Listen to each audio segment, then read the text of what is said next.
Hello and welcome to today's lecture on biostatistics. So we will start with a brief recap of the R language and then solve few examples in RStudio. Okay.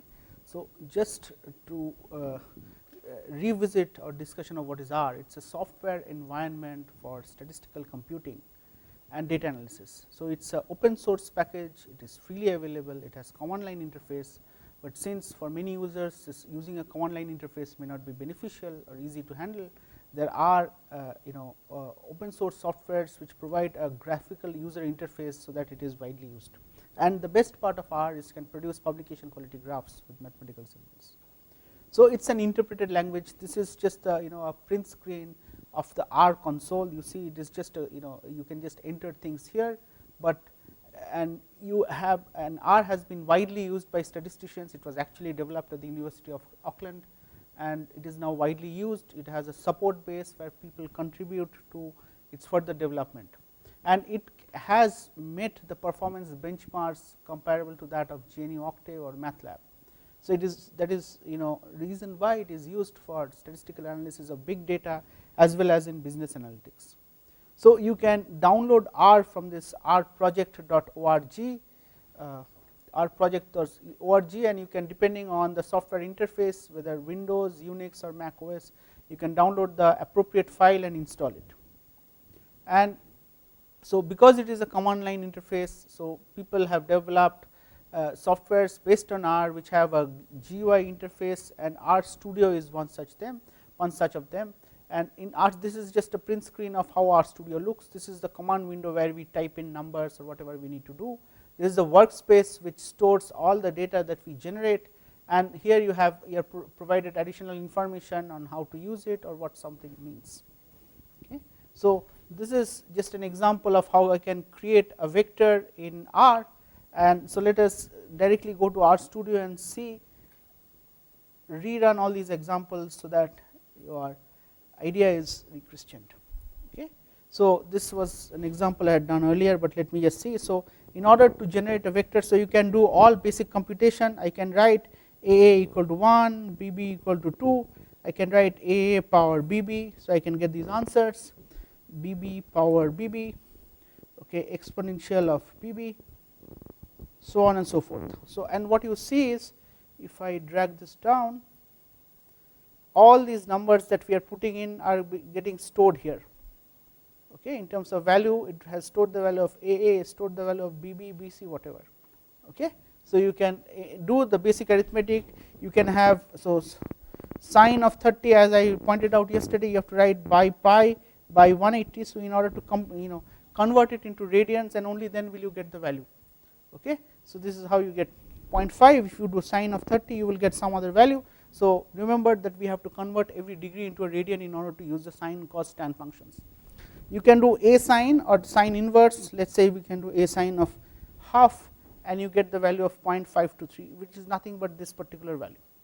Okay, so arc sine, arc cos. You can do log 10 of 10 is 1. Okay, you can also do log of 10 comma 10, which is also going to give you the value. So you can put log 10 base 2. Okay, you can do just log of 3, let's say it is the natural log, and you will get slightly value because E is 2.7 something. Okay, so these are all the basic calculations in order to generate a vector, let's say. So I can write CC is equal to C 1 comma 2 comma 3 comma, okay. So C, and so as you see the format, the syntax is you get the variable name which is a vector, and C is for concatenate, and you give them item 1, item 2 separated by commas. Okay. So if I type CC and put an enter, it will give you the exact value.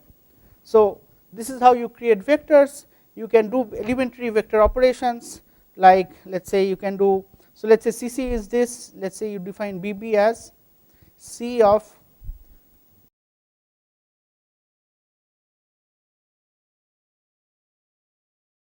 you can do CC and BB as another vector. I can do CC plus BB and I get the answer. I can do CC star BB. So you see that these are element wise operations. So that is why when I am doing CC star BB, 1 is multiplied by 4, so on and so forth. Okay. So if I want to multiply something throughout, then I should do, let us say, 4 star CC, then all the individual entries are multiplied by this factor. So for a scalar multiplication, you put a prefactor outside the vector, and for these are all vector additions, vector multiplications. What you see is these operate at the single element level. Okay. So if I go back to this PowerPoint, so this you can even create a same number repeated whatever number of times. So the syntax is very understandable. You write repeat whatever is the number is 1 or A or B, and times how many times you want to repeat, and you see you create a vector of the same number which is 10 times. You can repeat a sequence. So let us say you have 1 2 3, and so 1 colon 3 means would be 1 2 3, and this has to be repeated 5 times, and you can accordingly get this particular vector. You can also create a sequence. So this is another example of a sequence where you go from 1 to 7 in steps of 1, and you will get this particular thing. You can create a repeat of a sequence. So every time you put a bracket and you put an operator, it operates on this whole thing, and that is how you have a repetition of a sequence which is number of 5 times. So you have 7 7 7 7, so on and so forth. Okay. So this is just what I did, which was element wise operations on a vector. You can do all the calculations here. Let us go back to RStudio. Okay. If I go back to RStudio, now let us say I have my vectors, and what I want to add a vector online, okay, as opposed to typing them inside like this. If the vector is long, then it is difficult to enter. So what I can do is I can add the vector online. So in that case I can write dat is equal to scan till open brackets. So if I do enter, then it puts the command prompt here, which means I can enter anything. I put spaces,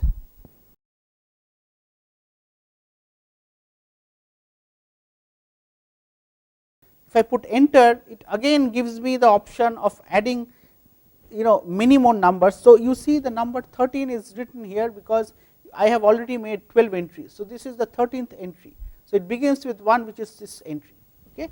So I can keep on putting random numbers, and every time I put enter, it gives me the option of putting in any entries. But if I press one more entry, then essentially it will understand that is the end of it, and it has created this particular vector which has 17 items on it. So I can now type that and see what is the value of and you see that this is the way it is. So you see that depending on how you write it and how what is your font size. So when it is coming, you can only reach till 13th entry here. That's why from the 14th entry it is coming here.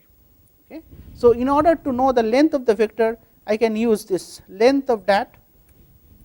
Okay. It tells me that there are 17 column entries in this particular vector. I can also, so the jargon for entering a character entry is slightly different. So let us say I can do this xstat dat is equal to scan. Okay. If I do this, if I want to enter characters, then what I have to do is, let us say Monday, Tuesday, Wednesday. Okay. So I put 2 times that. So in this case I have to, okay, let us see.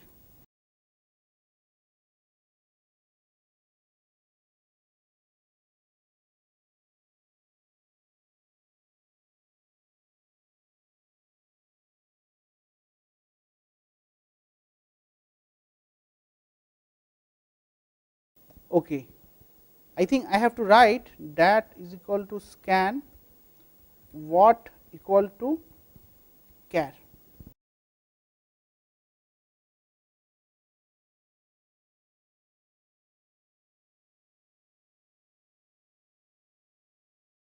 Okay. So now, so by default this function scan always expects to get real numbers. So that is why you could see expected a real got m, which is a character. So if I put this statement inside that scan and what it is expecting is a character, then there is no problem. So if I now write that here, you will see Monday, Tuesday, Wednesday as the numbers being entered. Okay. I can add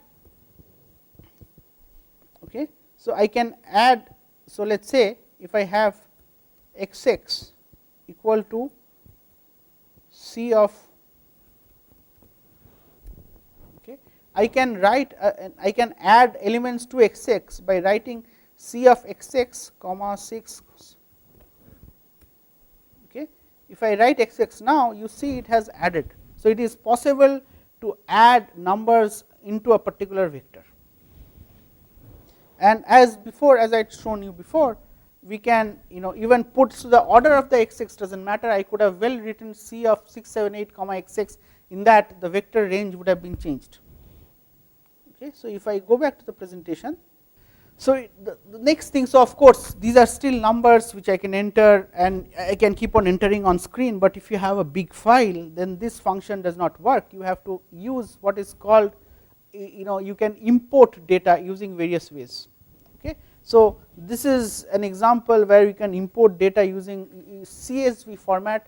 This is called comma separated variable. So, let us do this particular example. What I will do is I will create and I will open an Excel sheet,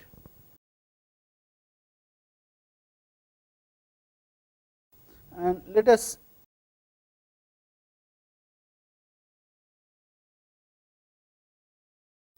okay. So, I have entered some numbers and I can save it in CSV format. So, when you do save as, by default it is always in Excel workbook, but what you can go down and you can choose comma separated values. Okay. This is CSV, and you can do the save, it prompts you this particular warning, but you can say continue, and this this is stored as a CSV file. Okay. Now, what I can do is I can do this, I can go to RStudio and I can write x x is equal to read.csv, and I can write file dot choose. What this means, so when you do this, it allows you to choose a particular file. Okay. So, if I do enter, it will prompts me this, and this is the latest workbook that we have had. This is a CSV file. I can open it and it gets chosen. Okay. You can select it. If I write x x here, and you see that these are the values which it chose. So, even though we did not explicitly enter the tags of what are the column names, in CSV these things are already chosen, and even the left row numbers, they were stored in the CSV format generated. Okay. So, if I go back to the CSV file, okay, so you can this is the easiest way of this is just another way of example of how you can choose these particular values. Okay. So, this is the most widely used system to import data, but particularly when you have big data. Okay. Now, let us get down to some examples of finding frequency, mean, median, so on and so forth. Okay. If I go back to RStudio, so let us say I will again enter another set of parameters. Let us say x x in the screen is equal to C of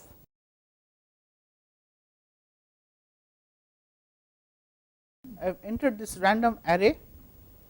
I can know the length of the vector by writing length of x x. Okay. It has 8 entries. I can find minimum of x x, which is 1, max of x x, which is 6. I can have mean of x x, which is 3.25. I can have median of x x, it gives me a value of 3. Okay. So, these are widely useful ways of doing of getting the statistics, descriptive statistics from your vector. Okay. And one more thing I wanted to show is, if you do table of x x, then you will get the distribution. So, how many values have value of 1? You have only one entry of 1. You have, it says that there are 2 entries of 2. Let us see. So, these are the numbers I have entered. There are 2 2's, and that is why when I do the frequency count, there are 2 2's here. Similarly, 2 3's, 1 1 1. Okay. So, this is a very useful way of getting the the statistics from these particular examples. I have shown you how to calculate the mean, median, minimum and maximum. You can also do the variance and standard deviation. So you can use this particular function of var to find out the variance of this distribution, SD to find the standard deviation of this particular vector. So in this particular example where you have how many entries, 1 2 3 4 5 6 7 8 9 11 entries, your variance is coming out to be a value of 32 and standard deviation is around 5.6. Okay. So you can also find out the standard deviation and square it to find out the value of variance, which will give you the same information, or you can calculate the square root of the variance to find out the standard deviation. Okay. Some more examples. So you can I'll show you how you can use this particular functions. Okay. Again, let us go back to RStudio. Okay.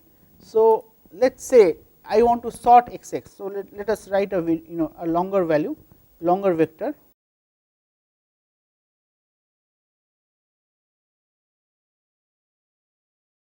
Okay. So yy has 14 entries, length should give me a value of 14.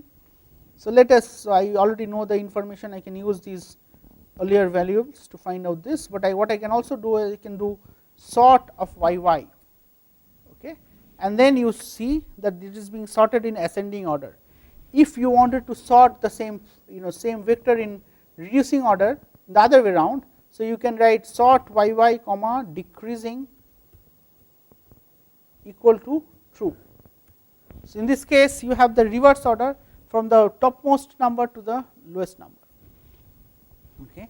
You can also have, let us say you want to some statistics, there are how many numbers in this vector which are greater than 2, for example.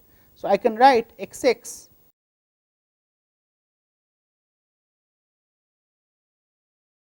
so there is 3 6 3 4 5 are the 5 numbers which are greater than xx. Okay. I can also write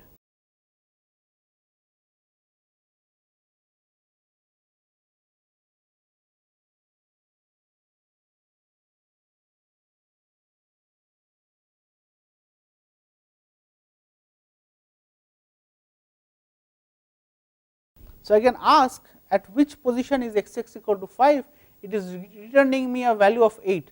Let us see where I have the first value of 5, 1 2 3 4 5 6 7 no 1 2 3 4 5. So xx is equal to 5, it is returning me a value of 8. Okay. I can do another thing which is the summary of yy. So what it gives me are all the minimum, the first quartile, the median, the third quartile and the maximum. Okay. So instead of summary you can also use this function called quantile, and this is the same thing but given in terms of exact percentage. Again you see the minimum is 1, your first quantile is 2 as is showing up here, your median which is the 50th percentile has a value of 4, your 75th percentile is this and the maximum is 7. Okay. So clearly, so in this case you have median and mean both reported. When you write quantile you will only get the plot of these actual percentiles. Okay. So these are the things that I wanted to these functions I wanted to show, these are useful. Okay. Let us take another example. So imagine you are doing a measurement where you are tracking or your aim is to correlate the cell. So a cell which is moving and you want to see whether when it is moving it is elongated or is it round. Okay. And what you do is you do this particular this is the data where you have two metrics for characterizing the cell phenotype. One is whether it is circular or spindle. So a circular cell would look something like this. This is your circular cell and this is your more spindle shaped. So this is spindle and this is circular. Okay. And you are, so these are of course, so you have a nucleus at the center. Okay. And you want to see what are the trajectories of these cells in 2D plane and you want to find out, so based on the distance it is moving, each of these have two population. Okay. Migratory and non-migratory. Okay. Same here, you have M and non-migratory. Okay. So this is just an example. So, in this particular example what we have is the distribution for let us say 22 such cells. For each cell you have the shape which is either a circular or spindle, and the phenotype which you characterize as non migratory or migratory. So, essentially both these metrics are categorical data, and you want to find out. Okay. So, from this table you want to find out what is the distribution of this data. So, I can first generate the table of the cell type. Okay. So, this is just the way to import the data into the R framework. You can do this command of table to get what are the different distributions. What you see is there are circular in shape, 2 of the such cells are migratory, and there are 9 which are non migratory, and in case of spindle shapes 8 of them are migratory, 2 of them are non migratory. So, this data kind of conveys the point that a greater proportions of cells which migrate are spindle in shape, and a greater proportion of cells which are non migratory are circular in shape. Okay. So, this is a way of plotting this data. You can do bar plot of this table and you have this particular distribution. So, let us go back to R. So, let us use the same data which is YY. I can write let us say bar plot of YY, and okay, figure margins are too large.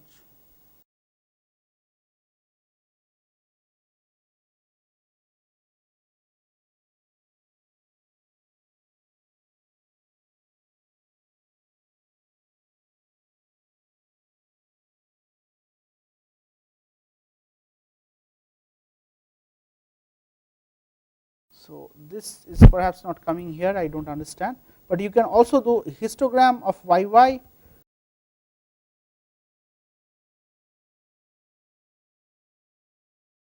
This problem is coming, we will see, but if you use these particular functions box plot, bar plot, let us reduce the file size a little. Okay.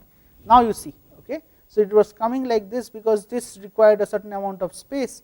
You see histogram of YY will give you this particular distribution. It conveys the message you have a peak here and another peak here and then one corner data here. Okay. Let us see again if I could plot the bar plot here. So, this is your same plot plotted in bar plot manner. We can also do the same thing for box plot. Okay. So, this is the box plot, okay, with bars. What we can also do is we can, so if I go back to the presentation now. So, this is what we had plotted, which is the bar plot of the table, and you see that in case of these cells which are circular, you have a greater portion which are non migratory, okay, which are circular in shape, and lesser portion which are migratory but circular in shape. Okay. So, I can also represent this data by plotting this side by side. So, this would be how it would look like. So, if I write this particular framework which is beside equal to true, then I would generate this particular plot. Okay. So, in terms of migratory, and these are circular which is very few, and and spindle shape which are very high. Okay. So, I can use a similar thing to generate the plotting for R. Let us say you have a trajectory of a cell which is moving in xy plane, I can, and you have imported the data. Okay. So, you can clearly see that by plotting the data as, so you have read this particular data and the data has become, data is as represented as x and y, and so what you see here is you have first imported the data, and in that case you are plotting data colon comma 2, data colon comma 3. Why are you choosing the second and the third column? The reason is because when you import your, you have a row or a column which gets inserted, which is the row number. So, let us go back to R. So, which is the vector that we had, let us again have ZZ is equal to read.csv file.choose. Okay. So, if I again read my workbook 3 and I plot ZZ, so you see that there are 3 columns which are generated. This one was the default entry in Excel which we do have no control over. So, this is why you have to neglect this particular column and you plot x2 and x4, and this is what we have done in this PowerPoint file. This is what we have done in this PowerPoint file, whereby we have plotted data colon comma 2 colon comma 3. This is high, and then this is the corresponding the plot in xy plane.